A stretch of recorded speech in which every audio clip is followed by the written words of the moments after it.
We want to get away from having to work for all of our money. And we want to be able to start building wealth and being able to have money without having to spend our time to earn it. Every dollar in our financial lives, we should really be analyzing and thinking to ourselves, are we taking full advantage of all of the legal tools and strategies that are given to me in the United States of America?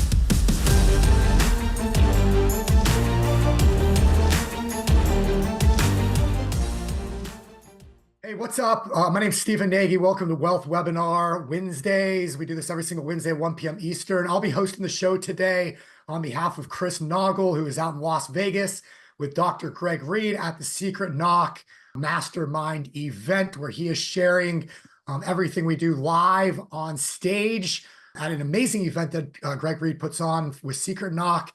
And you all are here with me virtually, and I'm going to be doing the same thing. What I want to do today is I want to get into what Money School is all about, what we do, what BYOB means, BYOB, the money multiplier, becoming your own banker, and how we teach you how to take back control of your money and solve your money problem. And not only how to do so, but more importantly, why we do so.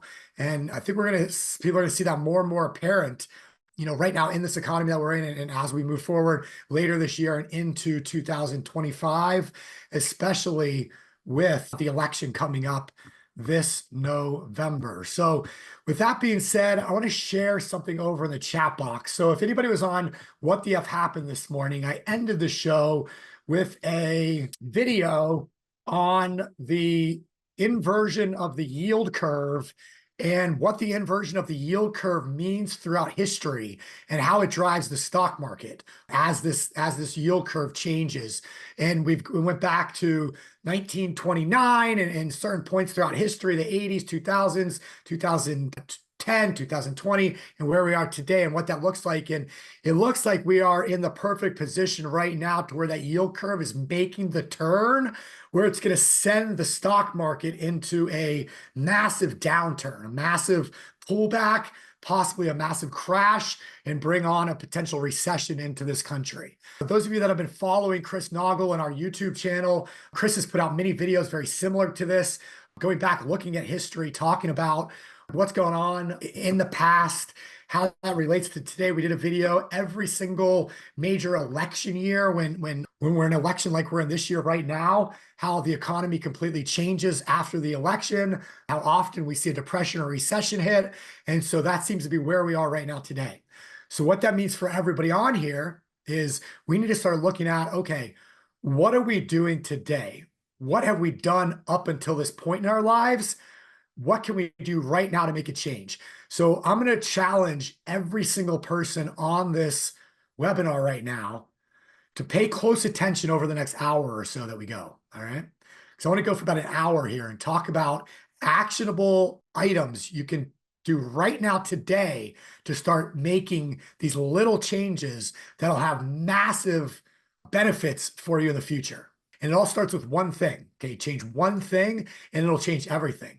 But we're going to talk about what led up to this point and why we're in the position we're in today, watching this webinar that we're at right now.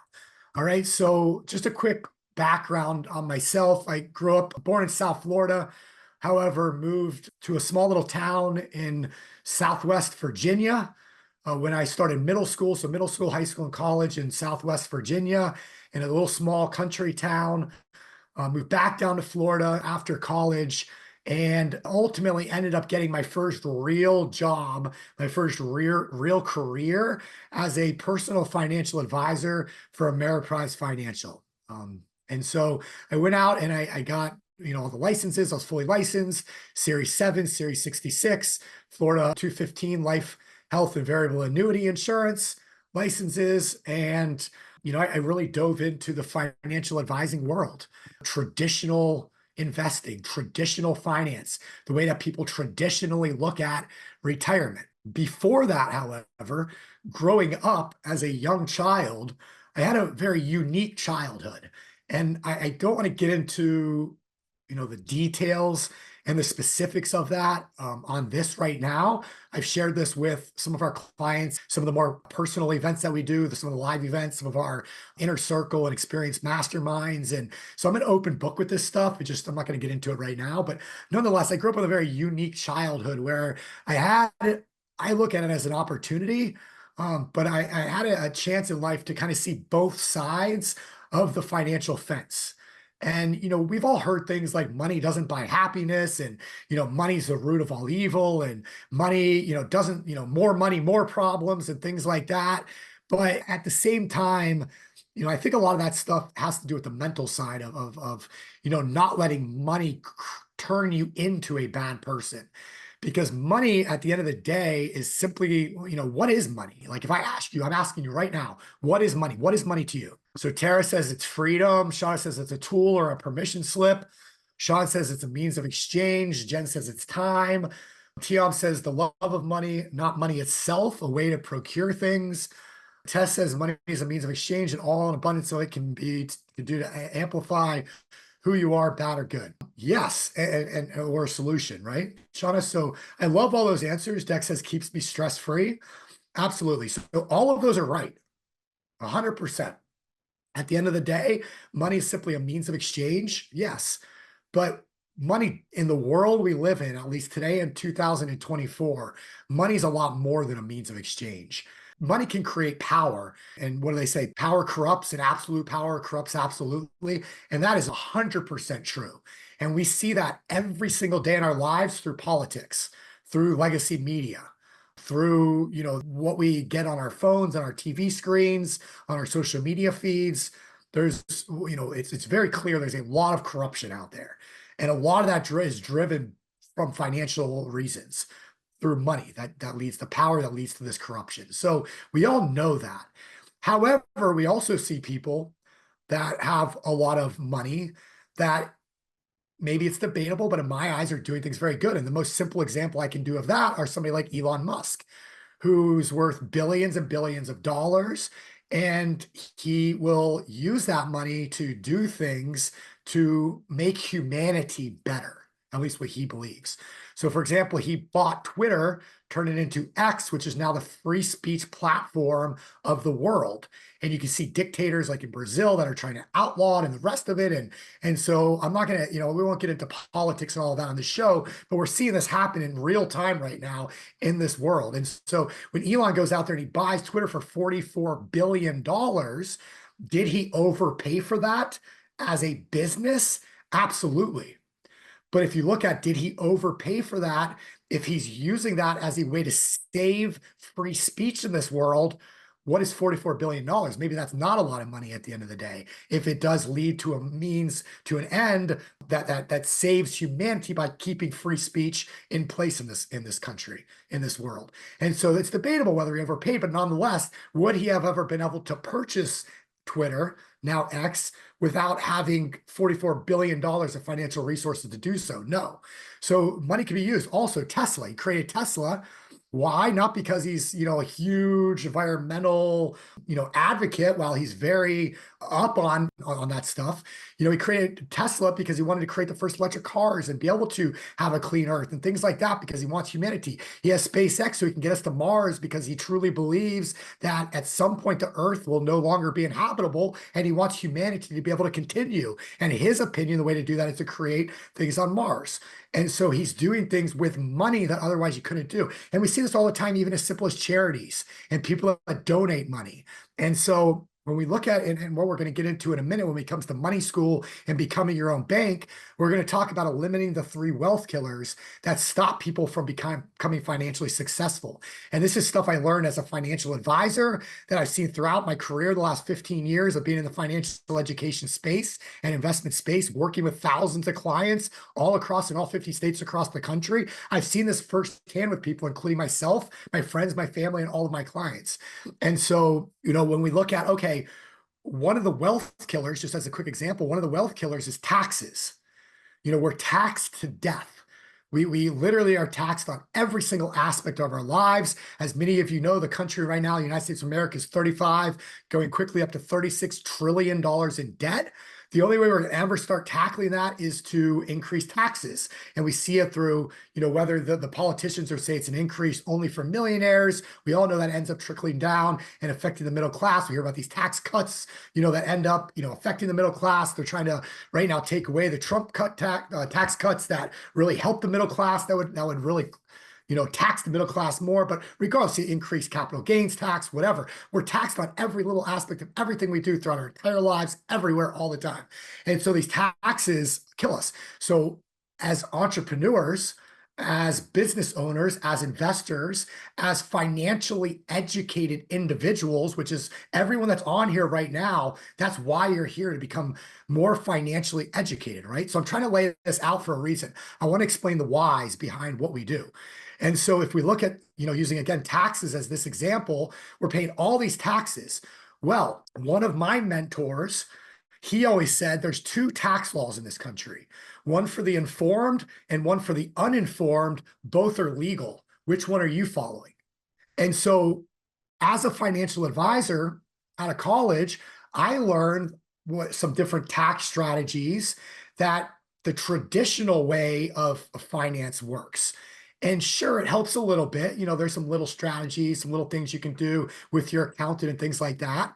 But then when I started learning about entrepreneurship and business and real estate and investing, I said, wow, there's a whole nother world of ways out there to save on taxes. Now, are taxes needed? Should we pay our fair share? Absolutely, 100%. But is there a lot of waste and inefficiency in the way that the government uses our taxes? Absolutely. It's mind-boggling. In fact, how many billions and hundreds of billions of dollars are wasted in all of this government corruption that's all around us right now. And it's one of the things why I think it's greatly needed, something like a government efficiency administrator or something like that. But again, we're not going to get into that right now. And so when we're looking at taxes, though, what does this actually look like in the real world? Well, if I can learn, and again, this stuff's not hard. I'm going to teach it to you right now, what to start doing, to start taking action. So if I can teach you one thing today, let me ask this question. If I can teach you one thing today, and that's how to save on taxes that you're paying out and allow you to keep more of your hard-earned money in your pocket, would it be beneficial for you to spend the next hour with me? Yes or no? Even if I could teach you that one thing? Absolutely, right? Because then what can we do with that extra money? So instead of giving it to the government to waste for us, and again, this stuff's 100% legal. And just to caveat all this, I'm not an accountant. I'm not a tax attorney. I'm no longer a licensed financial advisor. So I'm just talking about my personal experiences. I'm talking about the things that we educate and that I've learned from experts in the fields. And I'm just sharing with you things that I've learned with my experience over the last 15, 20 years of my life being in this industry. And so if we can save a little bit on taxes and we can keep more of that money in our pockets, what does that then allow us to do? Well, it allows us to do a lot, right? Number one, we have more money to give. Just a simple example of money, not buying happiness. Well, guess what? If you look at every library in this country, you look at sports fields, you look at community projects, even like the baseball fields. I coach my son and we play baseball on every week here in the town I live in Florida. It has a rich person's name on the field. Libraries have rich people's names on the walls. It's because these people that have money, they understand money and they understand they get money. They can give that money to these organizations to build these beautiful structures, to build libraries, to build sports facilities for families and for communities. Guess who's not building those things? People that are following the traditional path of money and working to 9 to 5 and investing in a 401k and saving, what they can and buying term and investing the difference and all the other bullshit that we've been told our entire lives. It doesn't work. If we look at the statistics that come from the Social Security Administration, they tell us if you take 100 people at retirement age, 5 out of 100 are going to be financially secure. The other 95%, 95 out of 100 people are either going to not be able to retire. They're going to have to push back retirement. They're going to have to continue working in retirement. They're going to have to drastically change what retirement looks like for them, or they're just going to completely give up, or they might pass away because of the stress. And so these financial strategies we talk about are not only something we should strive for to become wealthy, to get more money. No, we should all strive to make these little changes to educate ourselves on these financial strategies that aren't hard, 100% legal. You don't have to work any harder, not have to work any longer, not have to necessarily take on any more risk. We're just changing little things, like where our money goes first. We're using financial tools that are legal and available and don't cost anything more, that are legally and available to every single American in this country are available. Just nobody's ever taught you this stuff before. What Chris, myself, the Money School, but Money Multiplier, Be Your Own Banker team, what we teach, what we do, what we educate on, what we share with other people, it's nothing that we've created necessarily. It's nothing that, we've invented. It's nothing that, hey, I have a huge, I have the highest IQ. I'm the smartest person in every single room I go into. That's not true at all, guys. It's just I was able to understand at a young age some of these strategies, start implementing them throughout my life, and my life's taken a strong trajectory because of it. And then it opens me up to be able to do other things in life. And at the end of the day, whether your thing is giving, donating, charities, whether it's just taking care of your family. I mean, how many of you that are older, let's say retirement age, maybe you're close to retirement, maybe you're already retired by a few years. How many of you have children? How many of you have grandchildren? How many of you wish you could go spend more time with those people? You could bring them on trips with you. You could pay for things. Listen, this economy we're in right now, people are struggling. Most young families, it's hard for them just to put food on the shelves. So they're not able to go on trips, go on vacations, maybe travel as much as they want to, provide these experiences for their young kids. What if you, as somebody in retirement, as a grandparent, what if you could bring them with you? You could go spend time with them. You didn't have to worry about money yourself. What would that look like? And if you're not in that situation right now, why not? What stopped you from getting to that point? Was it because you did trust in the system and worked a job your whole life that, they fired you in 2020 when COVID hit without any say to your point? Maybe in 2008, you took a hit like a lot of people in this country when nothing, you did nothing wrong. But because the banking system, because the government, they created the crash, the housing crash that we saw. Lots of people lost their jobs. Lots of people lost their retirements. Lots of people had to go back to work. So a lot of this stuff is not us, and it's going to happen again. Again, if we look at history, we look at trend lines, we look at everything, we're right there. Whether it happens next month, whether it happens in December, whether it happens in summer of 2025 or beyond, I don't know. Nobody can time the markets. But history tells us that we're real close to it happening. Warren Buffett tells us we're real close to it happening. How do we know that? Because Warren Buffett is selling stocks right now. He's selling his stake in businesses. He's stockpiling more billions in cash than he's ever stockpiled before. Why? Because he knows this is coming. He knows that he needs to be ready for it. And that's exactly what we need to start doing. And so we see it. We know it's coming. I assume that's why you're here today. So let's start taking advantage of this stuff. All right. So what I want to ask everybody, and this is an action item you can take advantage of right now. So I want to ask everybody, how do you make money? How do you make money? Okay. What's your primary source of income? And you can share it if you want in the chat box. What do you do for a living? What's your primary source of income? Let's see. Megan said paramedic. Tiam said medical engineering. Shauna's director of operations for Money School, of course. Sandy said, my goal is to retire immediate family. Okay. Right now, W-2 job in tech. So Ken's retired. Very cool. Okay. Engineer, virtual assistant, horse import quarantines. Very cool. Legal secretary. So as you can see, we have a large, broad range of people on this call right now. And that's a beautiful thing. So it makes us a great country. We're very diverse. People can do what they want. To me, your primary job should accomplish one thing in your life. It should allow you to wake up every single day and be excited to go do what you want to do, or to be able to be excited to go to work. My primary source of income these days comes from insurance companies. We obviously teach what's called the infinite banking concept, how to become your own banker. We do that through several different strategies. However, the primary one is changing one thing, where your money goes first. And instead of putting our money into a bank's savings accounts, bank's checking accounts, giving banks our money and letting them finance all of our purchases, we make one change. We put our money into life insurance, whole life insurance policies first. And then we let that money compound, and then we take the money from those policies to finance purchases, to do everything else that we do in life. So we make that one change. And if you've never seen our what we call our 90-minute presentation on the infinite banking concept, Shauna, if you don't mind sharing that in the chat box, go watch that after this wealth webinar today. And you'll see exactly what I'm talking about with changing one thing that changes everything, okay? Where our money goes first. It's simple. So I'm not going to get into it right now, but I just want to explain this. So when I design these, when our team designs these infinite banking concept insurance policies for clients so they can change one thing that changes everything in their financial lives, we don't charge our clients for any of this. So we do all the education, we do all the strategy calls, we meet with you multiple times on Zoom to do consultations. We design the policies, we revise the policies to fit your exact situation. We give you all the tools so you can see exactly what that policy is going to do for you in your situation, whether it's paying off debt, whether it's making major purchases like vehicles, whether it's investing, whether it's buying real estate, whether it's running it through your business.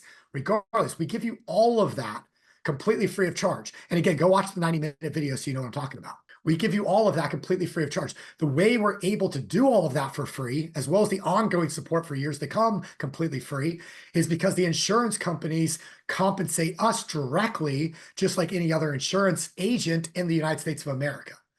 Okay. Now I will say one other last thing. We take about a 60 to 90% commission cut by designing policies to benefit you as the client from day one.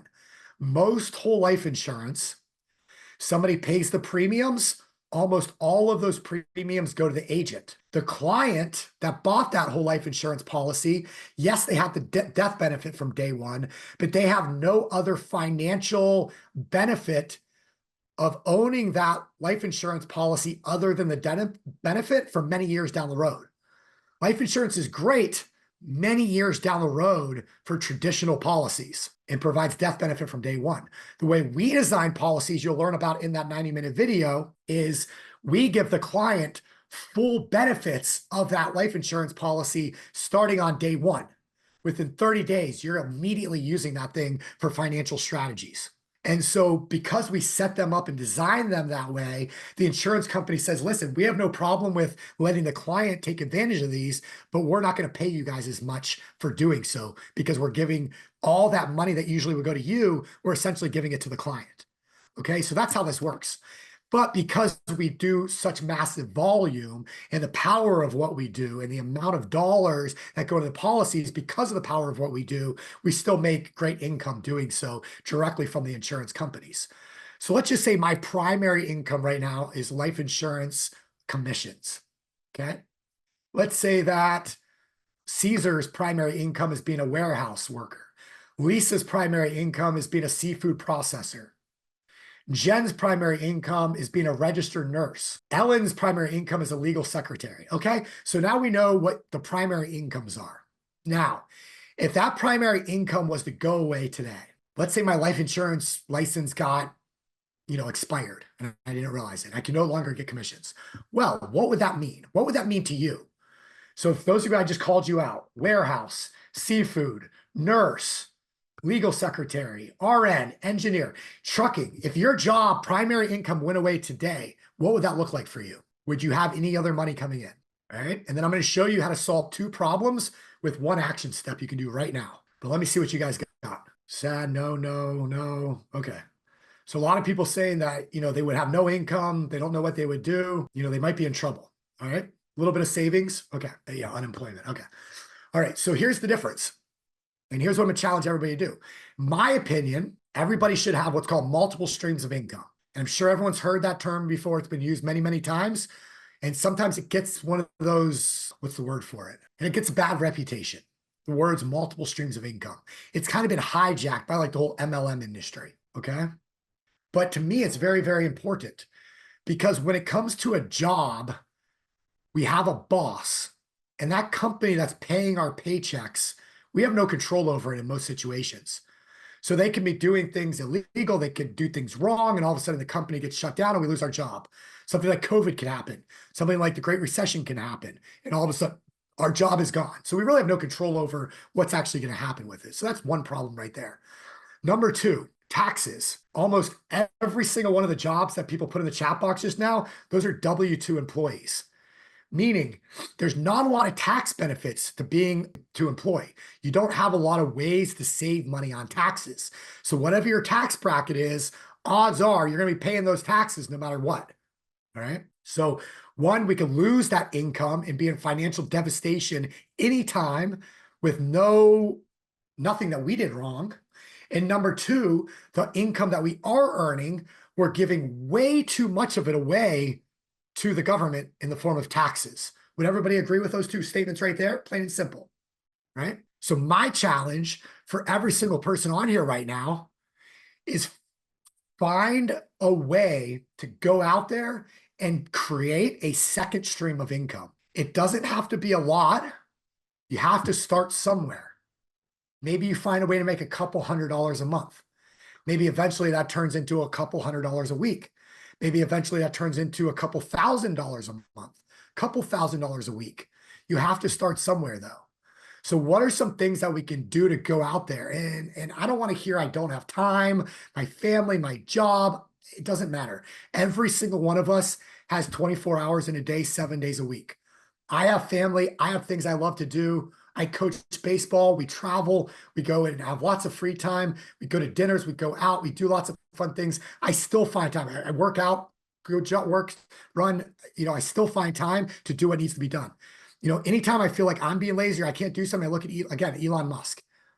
This guy owns Tesla, the number one car company in the United States of America, the number one electric car company in the world.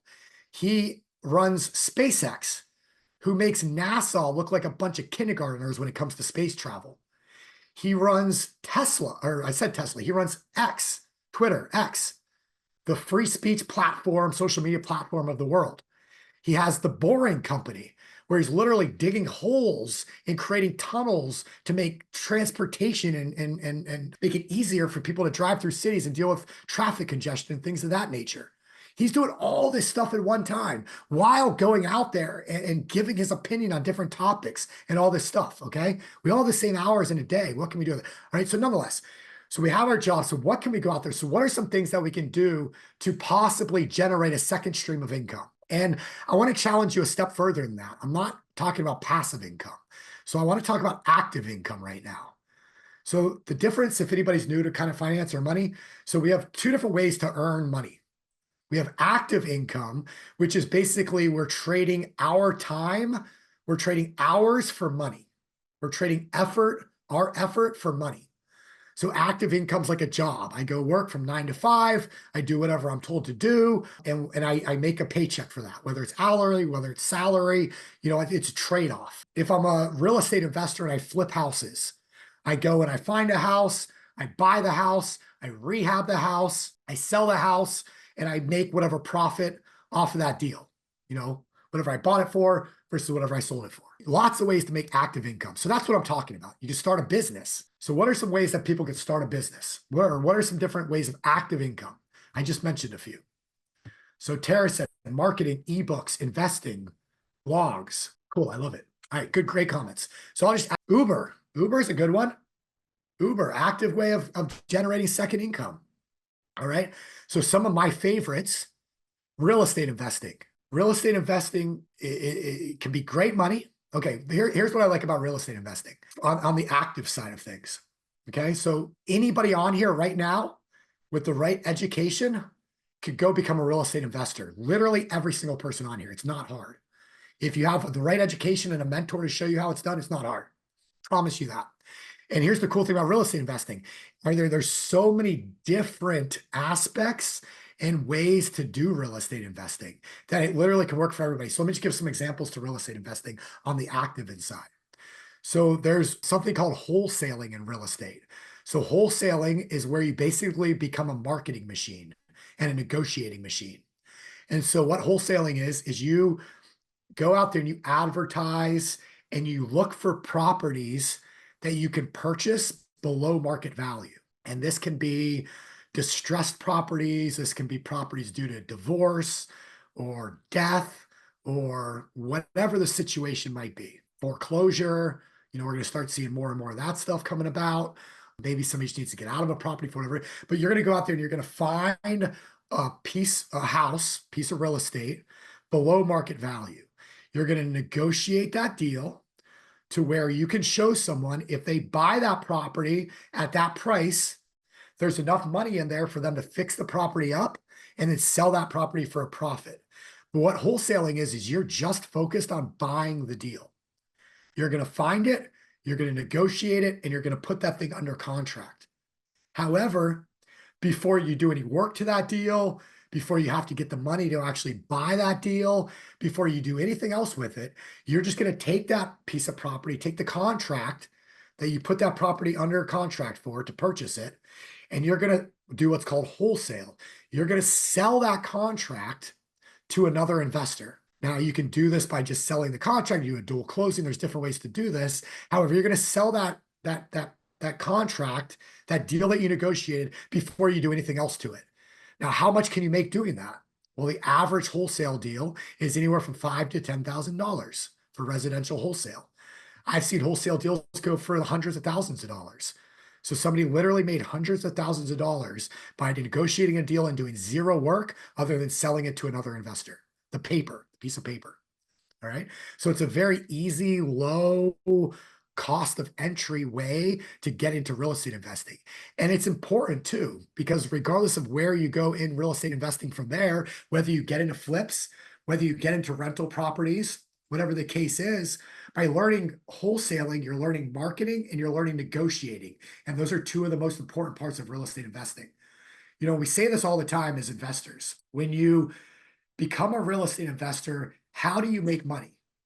Do you make money when you buy or when you sell? What do you guys think? Do you make money when you buy or when you sell? And the answer is you make money when you buy. Because if you pay too much for that property, no matter what you do to that thing, you're never going to be able to sell it and make money. You might lose money.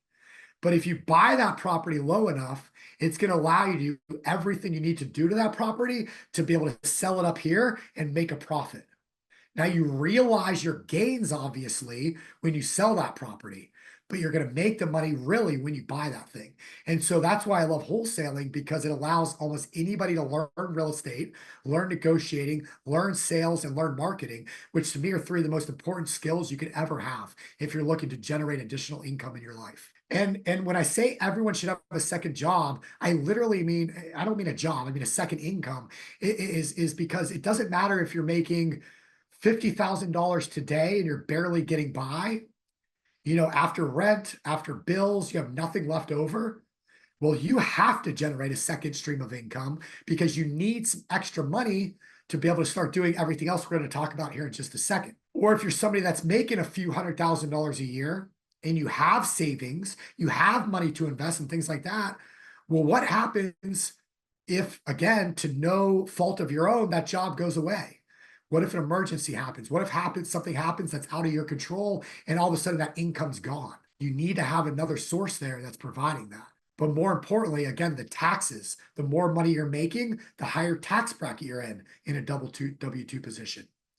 And then what just happens, and I've seen this happen time and time again, you guys can let me know if you've ever seen anybody like this yourselves. Maybe it's you. But human nature, it seems that the more money we make, the more money we spend. Has anybody ever seen that or been through that themselves? I know I'm guilty of it. It seems like, hey, I'm making X amount of money, we're living. I'm making double X amount of money, we're still living. Isn't that weird how that happens? Maybe you're in a nicer car. Maybe you have a nicer house. Maybe you go on a nicer vacation, but you're still doing the same stuff. You're just spending more money because you're making more money. Have you guys ever seen that? And it happens. And that's just human nature. There are very few human beings that are disciplined enough that the more money they make, their lifestyle does not increase along with that. Very, very, very few. And if you or somebody you know is that disciplined to do that, bravo, bravo. They're probably already leaps and bounds ahead of what we're even talking about right now today. They're probably already doing advanced techniques, advanced investing strategies. They're probably already controlling their money. Okay. So I'll challenge everyone on here. So what are some other ways? So real estate, so wholesale. Wholesale is a great entry. You can get into flipping, buying houses, setting up contractors, having teams come in, do all the work, having your what's called a power team. So when you're a real estate flipper, you have what's called a power team around you that does a lot of the work. So you have realtors that you work with, you have lenders that you work with, you have title companies you work with, you have attorneys that you work with, you have contractors that you work with. You have all these people that do the different aspects of real estate investing, that you need to be a flipper. Okay. Maybe maybe your strategy is start buying rental properties to produce additional income. Great. So I love real estate. And if you're going to get into real estate investing, what is the first thing that you should do? You should start a company. Okay. So whether that's an LLC, whether that's an S Corp corporation, whatever that is, work with an accountant, work with somebody that knows what they're talking about. I use and I recommend a lot for our clients, a company called Corporate Capital, a guy by the name of Brent Carlson. They do an excellent job with this kind of stuff. But when you start this second stream of income, odds are you're going to be able to start a company to run this second stream of income through, especially if it's an active income like real estate investing. And so what is that going to do? Well, by doing this, it's going to create not only a second income that'll keep you at least floating or keep you from going bankrupt if that primary source of income goes away. But by now having a second source of income and it's running through a company, what is that also allowing us to do? It's going to open up a whole new world of tax deductions. See, as a business owner, having an LLC, having a partnership, having a corporation, odds are, again, I'm not a CPA and this is not legal advice, but odds are it's going to now allow you to start taking full advantage of write-offs and tax deductions. Now, your W-2 high income you're making, well, maybe because of these deductions over here of what you're doing with this business, maybe these start to lower your taxable amounts. Maybe that starts to get you into lower tax brackets. Maybe now instead of paying $50,000 a year to the government, you're only paying $30,000 a year to the government because of what you did over here with this business and this company. Now we have more money that's either in our pocket to make more money with. We'll get into passive investing in a second, or more money to do things with to help other people. All right. So what are some other businesses? I just love real estate because I've been in it forever. I've done almost every piece of real estate. It's one of the things that got me out of becoming a financial advisor. It was one of the first businesses I got into outside of being a financial advisor. Another business I launched when I was transitioning from being a financial advisor and getting that income to being a real estate investor full time.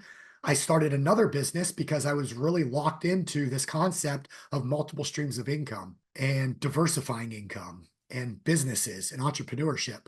So I went out there and I started a pool services company. It was called Swimming Pool Pros. And this was based out of Fort Myers and Cape Coral, Florida.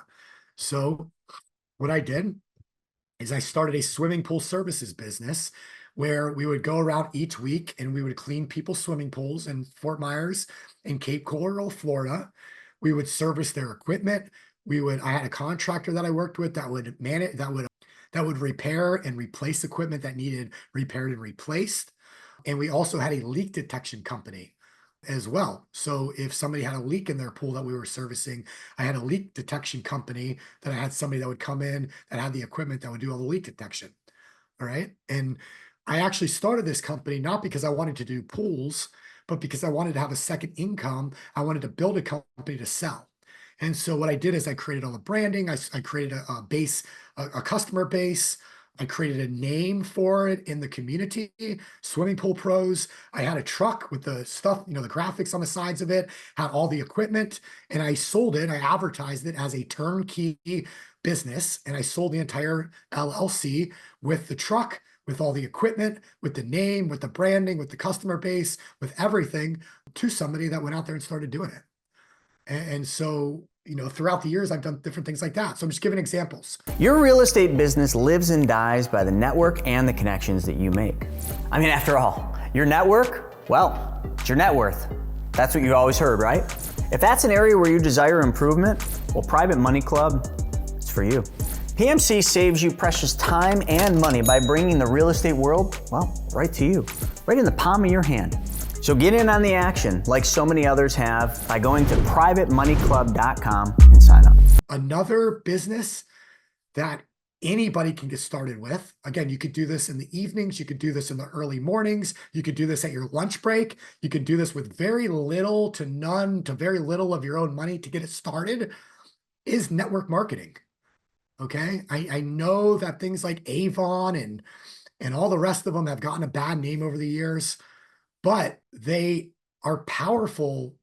To me, they're powerful ways to generate income, because what do network marketing companies do right? They teach sales, they teach communication, they teach business basics, they teach sometimes negotiation, they teach these skills. And if you join a strong network marketing company, they give you all of this education for free. If you find a good mentor in a network marketing company that's willing to work with you and take you under their wing, somebody that's doing well themselves, that's going to show you how it's done, there's not a better combination in my eyes to learn the basics of business and sales and marketing than a network marketing company, an MLM company. So I highly recommend them all the time. And the cool thing with network marketing companies is, again, in most cases, again, work with your CPA. But if you do this the right way, you're going to be able to run it through an LLC or through an S Corp, whatever that might look like for you, probably an LLC. You're going to be able to start the company and run it through there, again, creating tax deductions, tax write-offs. So not only now are you educating yourself on new skills, you're creating a second source of income, an additional source of income, and you're also saving money for yourself on taxes, So where's the negative there? Besides maybe mindset, because people have told you, oh, network marketing, those are those guys that bother you all the time. Well, guess what? They're not if you're doing it the right way, okay? And so don't poo-poo on the network marketing companies, because they can do a lot of good. And to that point, just to be very transparent, I'm in a network marketing company to this day.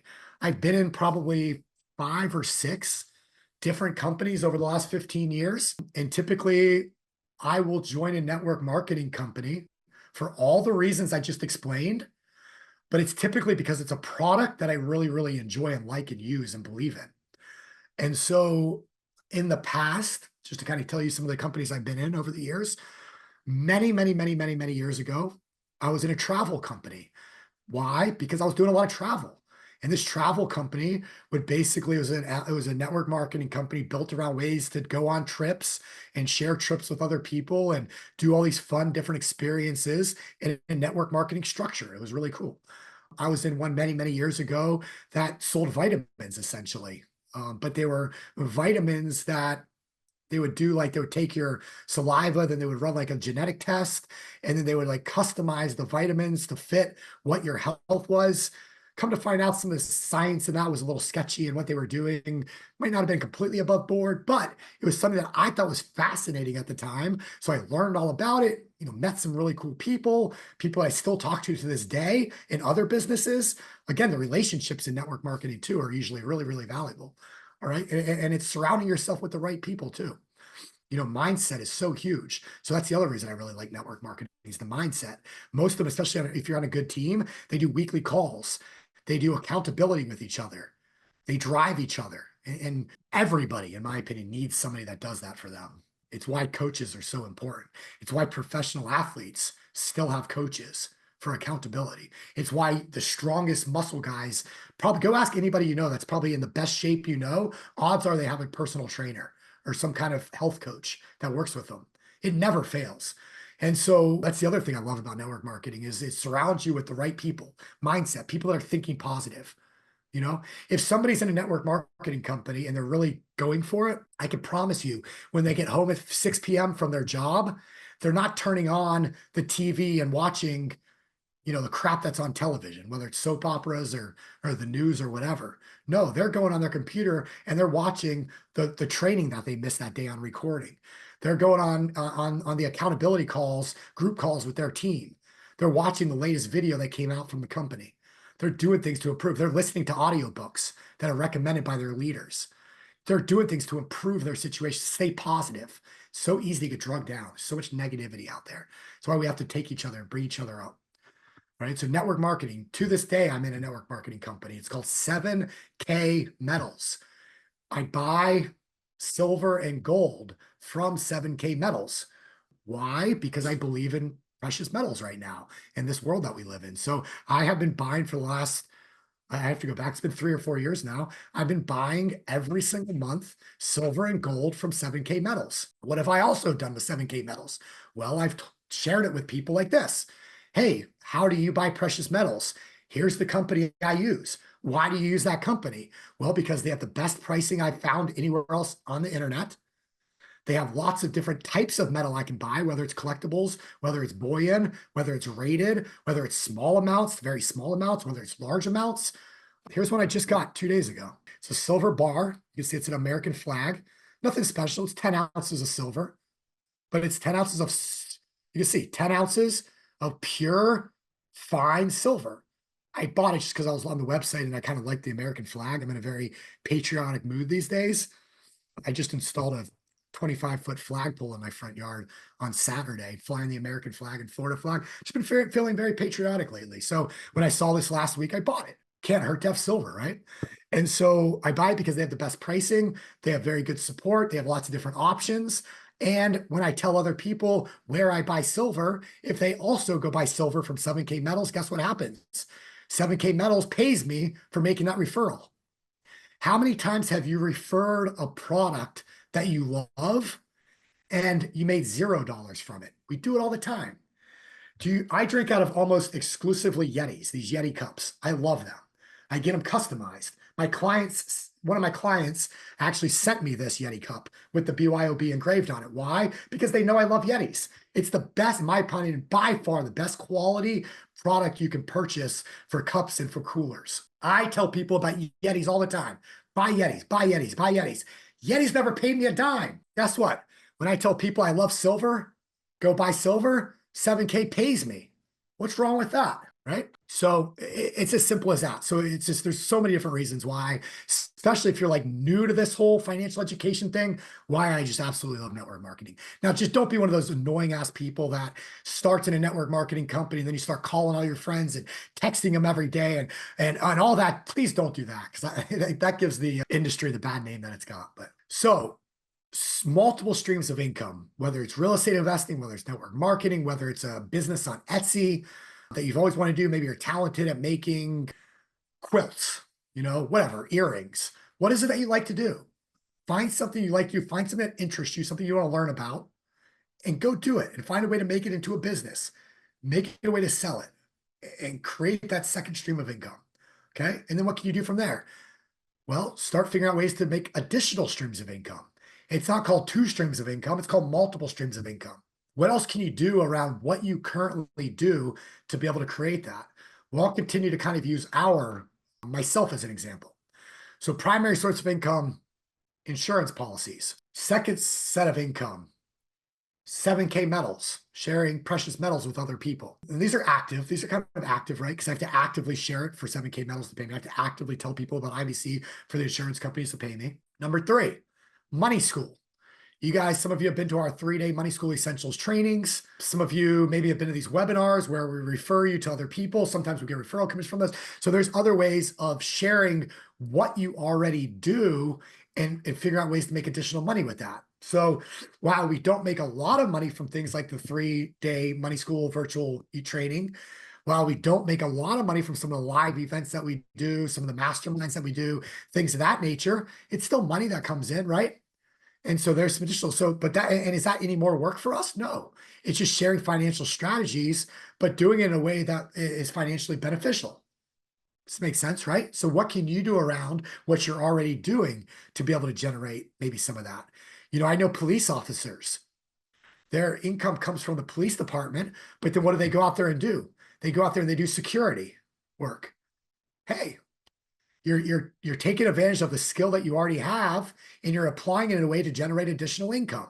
What's wrong with that? I'm not that super familiar with Uber. Is there anybody that knows Uber? When you're an Uber driver, do you start a company? Like, are you an LLC or are you a direct individual driver? Like, what's the contract? Is the contract with you individually or with a company, an LLC? Does anybody know that? It is an LLC? Okay, cool. And so, yeah, so I mean, even as an Uber driver, then this would apply. You're actively going out, you're generating additional income. All right, so now we've established multiple streams of income. There's lots of things. It'll keep us floating if we lose our primary source of income. It'll allow us to start a company and potentially save money on taxes. It'll allow us to learn new skills, stay positive, surround ourselves with the right people, new people, possibly. People are going to help us continue to improve and do better in life. What else? It's going to allow us to have more money in our pockets. And that's what we're going to talk about next. Yeah, so Uber drivers. So some are individuals, some are companies. So just maybe they just don't know any better. You know, if you have the ability to set it up, if you have the ability to set it up as a company, then I don't know why you wouldn't. But a lot of people just don't know, you know? All right, so now that we've you know, kind of established that side of things, let's move over from the active side over to the passive side. Because at some point, we want to get away from having to work for all of our money. And we want to be able to start building wealth and being able to have money without having to spend our time to earn it. And that's what we would consider passive investing. Now, passive investing isn't necessarily always 100% passive, but for the most part, we can just kind of lump it into passive investing. So a good example of that would be private money lending. So a lot of you guys know we do a lot of private money lending. We have the Private Money Club. I'll talk about it here in a second. But when it comes to passive money, the definition of passive money is being able to generate, earn income, earn additional money without spending our effort or time to earn that additional money or income. So basically having our money go out there and make more money for us. And so private money lending is a good example. However, is private money lending completely passive? No. Because if we're doing private money lending, what is one important aspect of private money lending? It's ensuring that where we lend our money is safe. So we want to do what's called underwriting when we do private money lending on like a real estate deal. So on a real estate deal, do you want me to get into kind of this real quick? Like what a private money lending deal looks like? Benny, selling jets, I got no problem with that. You know, if you're into aviation and you love that aspect, you want to, you know, deal with higher clientele, typically millionaires and billionaires, get into the business of selling jets 100%. You know, I have friends that are yacht captains that also are yacht brokers on the side. So their income comes from being a yacht captain on these big yachts for these rich people, but then they also are around the boating industry. They're around yachts. They're around those kinds of people.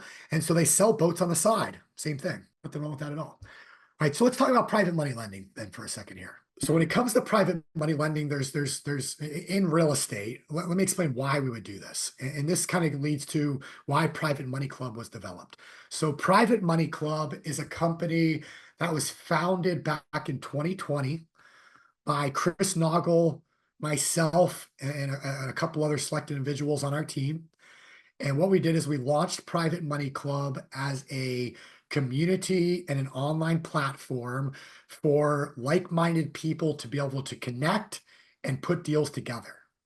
And so there's basically two different sides to the coin when it comes to Private Money Club.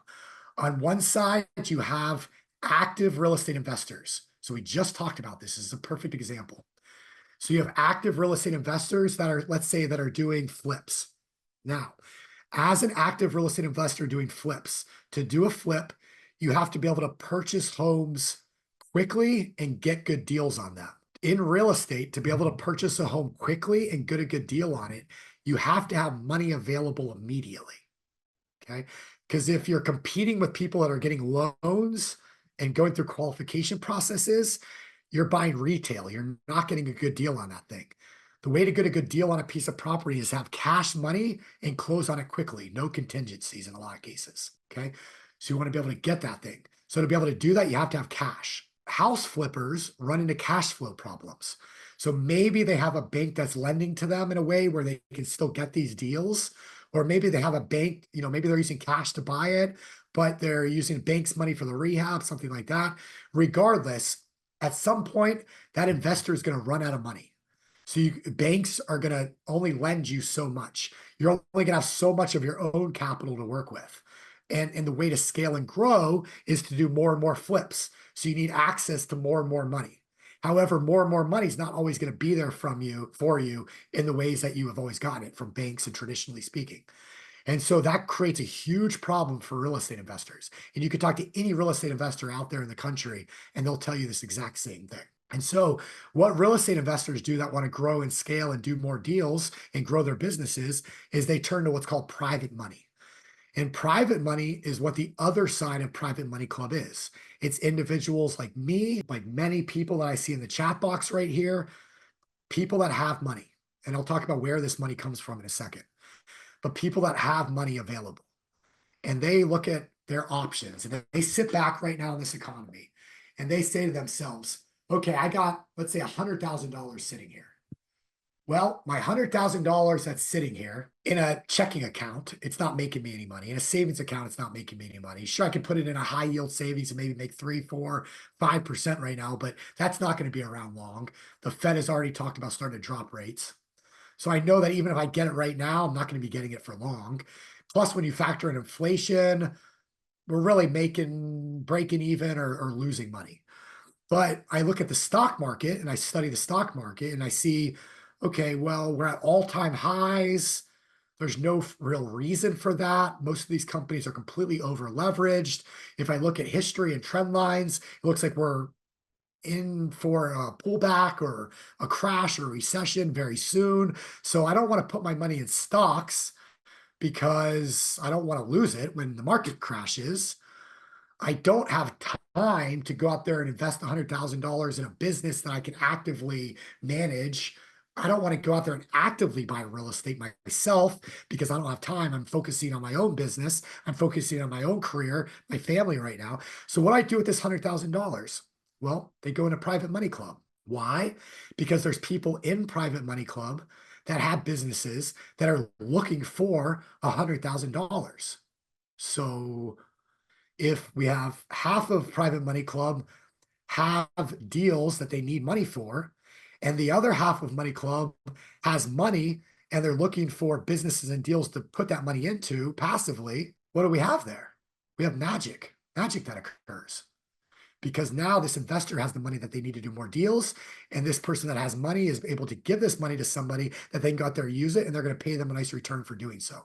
So as a private money lender, what does this really look like? When I'm looking at these investors, I'm looking at these businesses, and I'm looking at these deals to give my $100,000 to.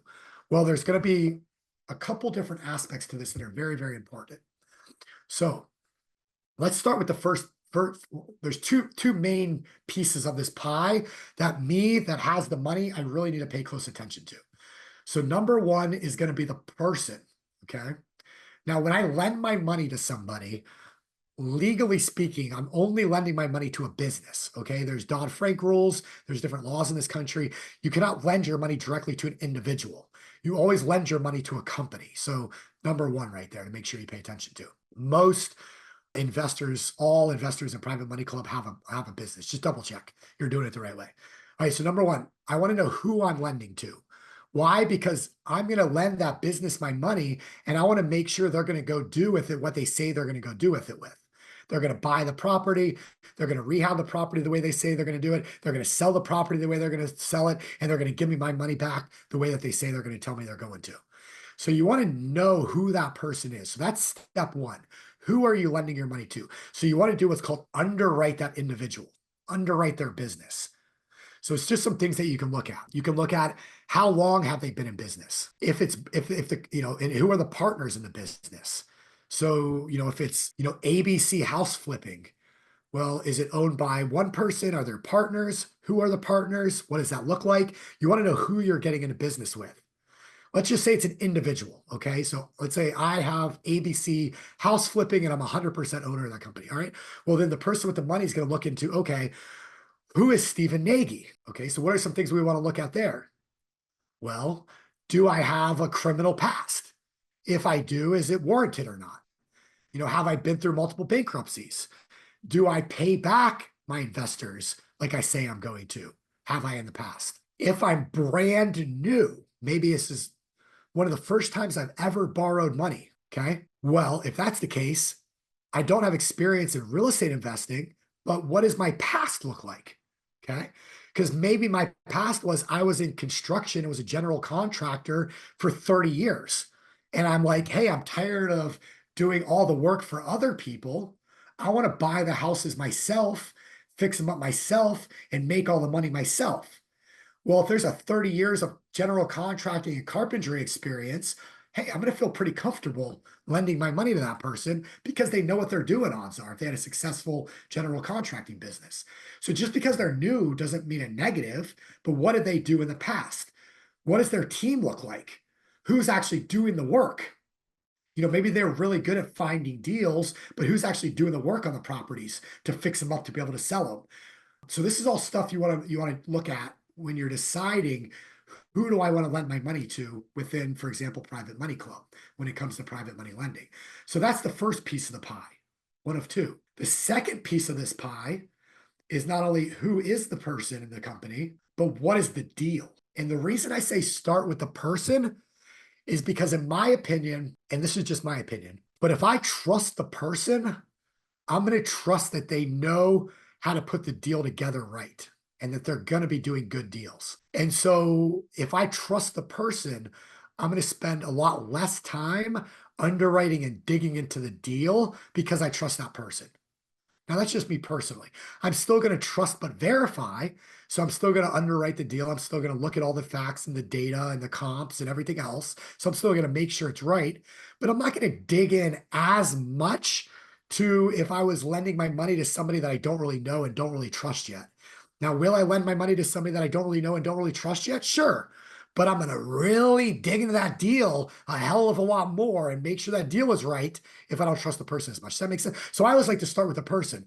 And then once you develop a relationship with that person, then each time they bring you a new deal, you're not spending your time underwriting the person again because you already have that relationship. Now you're just spending your time verifying the deal and being able to move very quickly. Because again, is private money lending truly passive? No, because you do need to underwrite the person in the deal every time you decide to lend money on a deal. So you're spending your time to do that. So the less time you can spend doing that part, the more passive that investment actually becomes. Does that make sense? All right, so when we're underwriting the deal, some things that we can look at. First off, what type of loan am I giving on this deal? And so you're going to hear things like a first lien position, a second lien position. Okay, so those are the two primary ones you're going to hear. So what does that mean? Well, if you have a $100,000 home, let's say there's a loan on that property for $70,000 already. Well, that loan on the house already for $70,000 is in first lien position. And then let's say that maybe that investor needs another $20,000 for rehab. So they have first lien position loan for $70,000 and they're looking for another $20,000 for the rehab of that property. Well, that additional $20,000 loan would be subservient. It would be subconsequential to that first lien position. So that would be what's called a second lien position loan. And so what all this means is if something goes wrong with that deal, with that property, and the investor cannot pay back the lenders, well, a foreclosure could occur or something within the contract might kick in that then pays back the lenders. Well, the way that this works, legally speaking, is first lien position always gets their money back first. And then anything that may be left over would go to the second lien and other subservient positions. And so let's say in that case, $100,000 was $70,000 to first lien, $20,000 in second lien. Well, let's just say that house wasn't really worth $100,000 and it ends up going bad. And that house only sold for $60,000 on the foreclosure market. Well, $60,000 goes to cover that $70,000 first lien position. They're still owed $10,000. There's no money left. So your $20,000 in second lien position just goes away.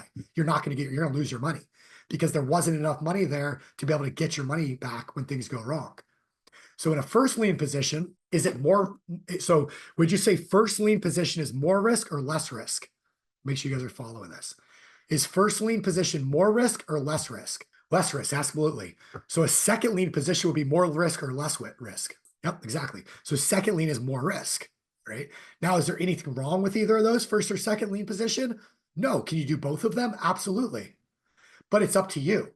So you as a investor, no matter what you're investing in, But you as an investor, you have to have what are called investing parameters. And investing parameters are going to look at how much money are you lending, what length of time are you lending. But one of the most important aspects of your lending parameters, what is your risk tolerance? What is your risk tolerance? You have to ask yourself that. And the reason I start with lending parameters, with investment parameters, is because one of the surefire ways to lose money investing is to get emotional about it. Emotions can drive bad decisions. Bad decisions can lose you money. And so I see it happen all the time. Somebody will invest in some deal that goes bad. And I'm like, why did you invest in that deal in the first place, knowing that there was no collateral and things could go wrong? And the answer is always the same. Well, they gave me a return that I couldn't pass up. They offered me 40% return annually on my money. Well, guess what? If it sounds too good to be true, odds are it probably is too good to be true. But what is that 40% that drove them to make the decision to invest in that opportunity, regardless of the actual facts of it? Emotion. The 40% is emotional. You start thinking, oh man, my $100,000 can make me $40,000 this year. What can I do with another $40,000? You start getting emotional about it. So you got to cut emotion out. What are my lending parameters? And what is my risk tolerance? So very important. And stick with it. Stick with it. Chris Naugle, when it comes to lending on real estate deals, Chris will only do first position loans. He doesn't care if it's second position. He doesn't care if there's still money there that makes sense, what the returns are. That's his decision. I know many, many people that do very successful lending in almost all second lien position loans. You know, they just want to make sure who's in first position. What is the amount? Is there enough equity there? If things go wrong, I'll still get my money back. Who's the operator? What's the risk factor? I'm getting a better return. And again, it goes back to the principles of investing: risk versus return, risk versus return. So if first position is lower risk, according to everybody on here, would you expect a lower or higher return on your money? Lower risk, lower return typically. So let's say I'm getting so right now in Private Money Club, probably the average first position loan is 12% annual. The average second position loan I see on Private Money Club is probably 15%. So first position, 10 to 15 is pretty common on there. Second position, 15 to 20 is pretty common on there. Again, risk reward. And you can see that through the offerings, through the deals, through these negotiations that people have on these investments. So these lending parameters are pretty important. So when we're looking at these deals, we're underwriting the person, and then we're underwriting the deal itself. And so we're looking at, okay, is it a first or second lien position deal? What is it that they're looking for? What is the length of term? Are they borrowing the money for 3 months? Are they borrowing the money for 6 months? Are they borrowing the money for 3 years? And why? So if it's let me give you a couple examples. So just a couple examples. If somebody's doing a flip on a property, and right now I'm looking at this market that we're in, and I know that any day things could go south. It just, again, whether it's next month, December 2025, who knows? But from all the data that I can see right now, this market's going to go south at some point. And real estate's going to follow. Real estate, we're going to see some kind of correction. It's already been a pretty tough year this last year and a half in real estate, but it's going to get worse, in my opinion. And so if my mindset is that, and I know things can change like quickly, okay? Real estate takes a little longer. It's a lagging indicator, but am I going to lend on deals that are quick flips that the investor believes they can get purchased, fixed up, and sold within 3 to 6 months?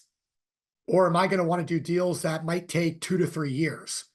Like huge, massive rehabs and all this kind of work that needs to be done, and all of this stuff and everything like that. It might take 2 to 3 years before that deal is done, right? Which deal would I rather go towards right now if my mind belief is things are going to change in the next 3, 6, 12 months tops? I'm going to want to invest in the short-term stuff, right? Why? Because I'm going to lend my money. They're going to make the deal happen. They're going to sell it, and they're going to give me my money back. Boom, boom, boom, before things can go wrong. Where if I'm expecting 2 to 3 years, I'm going to give the investor that money. But if things go wrong before they finish that thing, I'm stuck with it. I'm in trouble. So for me, shorter term loans, well, it takes more work because you're going to get your money back quicker and you have to do it over and over again. To me, that makes sense right now. But what does it look like for you? And what's the deal? On the flip side of that, maybe I want to have longer term investments, 3 to 5 years. Well, maybe flips aren't the way to go, but maybe rental properties are, or long term hold type properties where you can, or seller financing. I see a lot of investors in Private Money Club doing seller financing deals right now, where they're buying the properties, they're fixing them up, and instead of renting them, they're selling them to a person, but they're financing the purchase with investor money. And so now that investor is getting into the deal, but that homeowner, they're now becoming a homeowner and they're paying rent, but it's really more like a mortgage that they're paying each month. Maybe you want to do notes that way. So there's lots of different ways to do this, whether it's short term or long term, just different types of deals. And depending on the type of economy that we're in, that can make a difference. Now, if we see a huge crash in real estate market and the market's starting to come back up and recover, well, then I'm going to go all in on all kinds of different types of deals. Short term, long term, it doesn't matter as long as it's a strong deal, because I know that market's probably going to ride for the next decade. And that appreciation is going to be there, money's going to be there, and banks are going to be there, and people are going to be there, and everything else. So there's different strategies we can take depending on the type of market and economy we're in as well, which is also very important. And that's one of the other reasons we do all these weekly shows, why Chris does all the weekly content on YouTube. So we can teach you guys exactly what's going on with these markets, what's going on with the economy, so you know what type of strategy to go out there and use depending on where you're at in life. All right. So hopefully that's helpful a little bit. So we're looking at the type of deal, we're underwriting it, we're checking comps, making sure the paperwork's done right. Again, you always want to wire the money to an escrow company, not directly to like a business bank account. You want to have attorneys involved when it comes to the paperwork. So you want to have a mortgage or deed of trust. You want a promissory note. You want to be additional insured on the insurance. You might ask for a personal guarantee. There's lots of different things that are involved with this. And we do teach all of this in Private Money Club. So we have an accelerator program. Definitely check out the accelerator program if you've never been through it before. It's taught by Noah Harris. We actually have one coming up in just a couple weeks, actually. So it's an 8-week program that Noah Harris teaches through Private Money Club called Accelerator. And it basically teaches whether you're a borrower or a lender, everything you would really need to know about private money lending, whether it's negotiation, whether it's presenting, whether it's protecting your money, whether it's underwriting, all of that. He teaches all of it in this 8-week class that we put together called Accelerator. So definitely take advantage of that if you've never been through it. It's really, really powerful stuff. And if you like this kind of thing, all right? So what are some other types of passive investments? Now, I talked about private money lending. What are some other types of passive investments? And while you're putting those in the chat box, I just saw some Q&A here. Let me hit these. So Ken said, how much do I need to get started? Because I have been watching you guys for a while, want to get rolling. So Ken, it just depends on what you're trying to do. I mean, if you're trying to start an infinite banking policy, you could start for as little as 10 times your age on a monthly basis. So if you're 50 years old, just add a zero, $500 a month. If you're 40 years old, add a zero, $400 a month. So you could start an infinite banking policy with that. If you're looking to start a business, just depends on what kind of business you're in. Also when we're looking at, okay, where else can money come from to lend on, to generate passive income? Well, something people forget a lot about are retirement accounts. So Ken, do you have any money in an old 401k? Do you have an IRAs? Do you have an HSA? Do you have any retirement qualified funds out there? And what a lot of people don't realize is you can actually take your retirement income and do all of this with it. You can do private money lending. You can buy rental properties. You can do real estate. You can start businesses. You can do all this stuff with retirement accounts. It's called a self-directed retirement account. So there's self-directed IRAs, there's self-directed 401ks, there's self-directed HSAs. Every type of qualified fund retirement account in the United States of America is allowed to be self-directed. All that simply means is an IRA at Fidelity, Morgan Stanley, Charles Schwab, whatever. All those IRAs allow you to invest in the stock market, indexes, ETFs, maybe some cryptos, things like that. But you can't go out there and buy a business with it. You can't go out there and buy a house with it. You can't go out there and lend money to somebody individually on a real estate deal on it. They don't let you do that. Why? Because those companies make money by having your money in their accounts. So a self-directed custodian, what they do, and there's no, taxes for moving to a self-directed custodian. There's no additional fees charged. You don't lose your qualified status, anything like that. You're just moving from one brokerage to another, essentially, that lets you do more stuff. And so with a self-directed retirement account, now I can take my old 401k, turn it into a self-directed IRA. Now I can lend money to people with my retirement dollars. So what would that look like?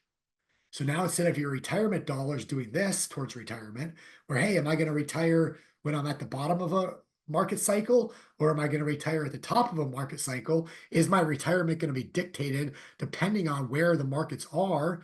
Forget that. What if we have consistent, predictable growth in our IRA always, and we know exactly what that growth looks like? Well, we can accomplish that through things like private money lending.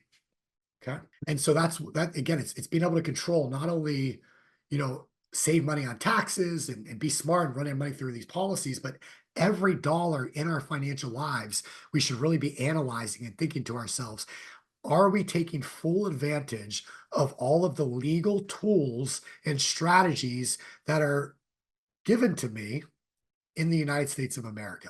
Every single dollar. So if you got nothing else out of today, I really, really, really hope that at least that opens your mind a little bit about different ways to look at where your money is, how your money's flowing, and some little things you can start to do a little bit differently. And again, we're here to help every step of the way with all of this. So I'll put a link over in the chat box, and then I want to answer some of these questions for everybody. So we have what we call our money mentors who are going to be able to help you with almost everything that I spoke about today. And you could schedule a call with them over in the chat box right there. If you need any referrals, also, if you guys just want to email me, hey, you know what, I've been looking, I needed somebody for taxes, or hey, I'm looking for somebody for a self-directed retirement account, or hey, I want to know more about Private Money Club or the Accelerator course, just send me an email. It's snagy@chrisnoggle.com or snagy@privatemoneyclub.com. I'm more than happy to send you resources. I'll connect you with any of our referral partners, anybody I personally know. I'm happy to share my experiences and expertise over the last 15, 20 years in this industry with you. Just reach out. Very, very good. All right. So let's see. Lucy said, out of curiosity, how long did it take you to build up your swimming pool services business before selling it? About a year, Lucy, about a year. A little over a year. Can I watch this again somewhere? I missed a lot of it, and it's very interesting. I need this accountability, someone to hold my feet to the fire. Yeah, absolutely, Ken. So all of these wealth webinars we do every single week, we put on the Chris Naugle YouTube channel. So go over to youtube.com/@the-Chris-Naugle and subscribe to the channel. This specific recording from today's wealth webinar, I believe, is placed on the YouTube channel on Saturday. So our editors go in there, they edit it up a little bit, add some B-roll footage, and then they throw it in the recording on Saturday. So starting on Saturday, you can watch this recording again over on the YouTube channel. And each and every week, actually. Annabelle said, do you know how tax certificates work? I do. Tax liens and deeds, tax certificates, they're very state specific. So each state is different. You can earn anywhere from 10 to 25% returns with possibilities of actually getting the properties or bidding on the properties, at least through auction, to get them at typically reduced prices. It tends to be a pretty competitive market, and really some of the best ways to buy some of the best tax liens and deeds are in bundles, in what they call rolls. But yeah, I know a little bit about it. It's really gone digital these days, so almost everything's done online. There's not a lot of counties you still go down to the courthouse, so that's kind of a nice thing. But every state and every county is different. And so it's hard for me to kind of keep up with it just because I have not bought tax liens and deeds in several years. I've bought, I don't know, a handful or more of them over the years, but it's been a few years since I've done it. So I don't actively teach it or do it right now. So I can't really get into the specifics, but it can be a good strategy though, for sure. Got nothing against it by any means. I think there's better ways, but Eve said, sorry, I was late. If you buy a cash business with a self-directed account, isn't it complicated to put cash back into it? It is, Eve. Yeah, using a self-directed account can be really difficult when it comes to owning real estate with it, when it comes to owning a business with it. And so there's ways around that sometimes, depending on what you're trying to accomplish. One thing that I see people do sometimes is it'll be like one person has money in a self-directed account and wants to buy, a piece of real estate, let's say. Somebody else has a self-directed account and they also want to buy a real estate. Well, instead of this person buying the real estate with their self-directed IRA and this person buying it with their self-directed IRA, this person will actually lend the money with the self-directed IRA to this person to buy that house. And this person will lend the money to this person with their self-directed IRA to buy that house. And so now the self-directed IRAs are giving loans to each other, and then they're taking those loans, that money, to go buy the house like cash.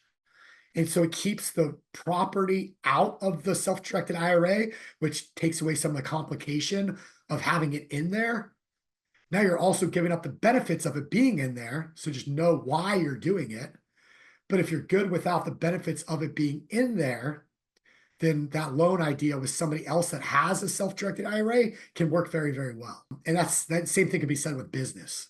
So yes, it can be difficult, but it can be done. Eve said, if buying with a Roth self-directed IRA, you don't get a penalty with pulling out before a certain age, correct? Yeah, so the Roth money, like principal that you're putting in, can be taken out. It's like a 5-year thing that has to vet for a while, and there's some restrictions around that. But typically speaking, the Roth has a ton more flexibility, absolutely, for withdrawing money and whatnot. Yeah.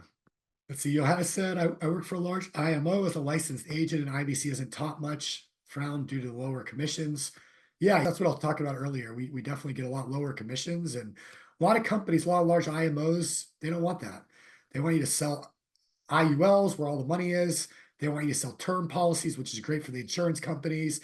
They want you to sell these products that are high commission, low benefit for the client. We just do the opposite. She said, what advice do you have for someone like me who wants to sell IBC after learning this? Yeah, Johannes, it depends on your situation. If you need to make money, you got to make money. But if you're doing this just for IBC, I'd love to talk with you. So we do bring on new agents selectively, and we do work with new agents to allow them to do IBC. At the Money Multiplier, which is our brokerage, we only do IBC 100%. We do no IULs or other types of policies like that. We'll occasionally, like 1 in 1,000, do a term policy for somebody if they really need it. We do we'll do all whole life. So we do a lot of individually owned, we do a lot of company owned policies. We'll do some advanced market strategies, some key man policies, some things like that around businesses, but it's all done with whole life. And we're just getting into a little bit of annuities, fixed index annuities, guaranteed. We like to play in the guaranteed space. So whole life guaranteed, fixed index annuities guaranteed. So we like to play in the guaranteed space because we believe that your wealth, your money should be guaranteed. And then any risk that you take on, you should be doing so yourself, which is back to investing in real estate, private money lending, starting a business. That's all risk. Can the risk be mitigated down to almost nothing? Sure, but there's still risk. And so we're big believers that where we keep our money, whole life, some of these self-directed accounts, things like that, where we store our wealth is guaranteed. However, we'll take on the risk ourselves, if that makes sense. So yeah, give me a shout. Again, I'll put my email address one more time. snagy@chrisnoggle.com. All right, any questions on anything I covered here today? Probably could go for another hour and a half, but I know we want to respect everyone's time. And in a future training, we'll kind of continue this conversation of, we're saving money on taxes. We didn't really get into really hitting on the other wealth killers when it comes to inflation. We talked a little bit about volatility, how to avoid volatility. We didn't really get into some of these specifics on some of these topics. And so hopefully it's a good overview today of what we kind of do, why we do what we do. And hopefully there's something you could take away today from this conversation, from this talk, that you can implement in your life to start moving in the right direction to allow you to be able to achieve your financial dreams. At the end of the day, that's what it's all about. So appreciate everybody being here today. Again, the replay will be on the YouTube channel on Saturday. I believe it's on Saturday. It'll be out. We usually send an email also with it. Cynthia, if you have a deal for Private Money Club, shoot it over to me and I'll send you some ideas. All right, guys. Well, thanks for being here for Wealth Webinar. We will see you this afternoon, 4:30 p.m. Eastern, for Ask Me Anything. And we'll see you next week for another edition of Wealth Webinar. Have a great week.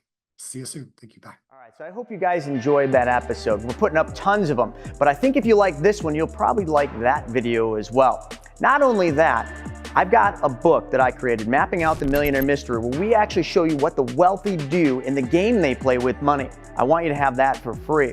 And if you want to know about all my new videos coming up, click that alert button. Actually, smash that alert button, and you'll be notified every time we put a new video. So we'll see you on the next episode.